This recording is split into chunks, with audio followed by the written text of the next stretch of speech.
Campaign 2022. Our Senate debate coverage continues with a look at each Democratic candidate vying for your vote. Ariel Onstadt, she joins us live tonight from Central State University, just east of Dayton near Xenia. Ariel, the Democratic debate came down to, I guess, competing visions. Yeah, Jeff, competing visions for the Democratic Party and its future here in Ohio. If you're a Democrat trying to figure out who to cast your vote for, it really comes down to whether you want a more progressive Democrat or a more moderate approach, advocating for your beliefs and values in the state of Ohio on Capitol Hill in Washington, D.C. And ultimately, it's this debate of more progressive versus more moderate Democrat that really breaks down the argument of how Democrats believe they can win back a historic Republican seat.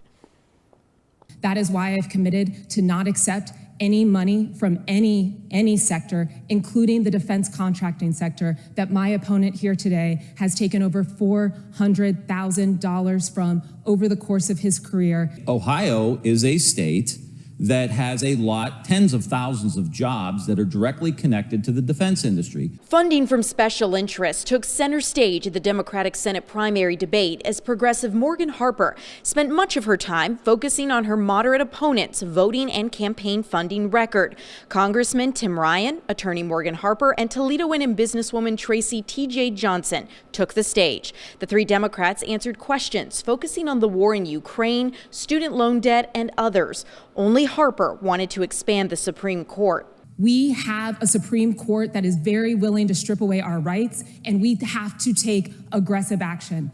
I think we need to tread lightly, because if we expand the court as Democrats, then when Republicans come in, they'll expand the court, and then the court will lose its power.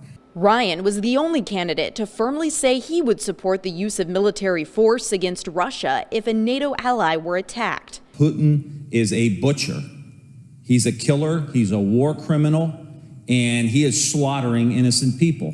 I would certainly be willing to consider that if it comes to it. But we also have to keep in mind about what we've been through over the last 20 years as a country, where we have seen a lot of military intervention that perhaps moved too quickly. Now, Congressman Ryan also made China a key focus of his debate talking points, mentioning China no less than 7 times throughout as he talked about making Ohio more competitive, saying that our country needs to compete with China's economy. Now, coming up later this evening, I'm going to be taking a look at the 2 candidates competing for your vote in the Democratic gubernatorial primary. It's a tale of 2 cities, as we're going to hear from former Cincinnati Mayor John Cranley and former Dayton Mayor Nan Whaley. I'll have sound from them to come. You can hear why they want your vote. That's going to be later tonight at 11. I'm Ariel Onstadt, live tonight in Wilberforce, WTOL 11.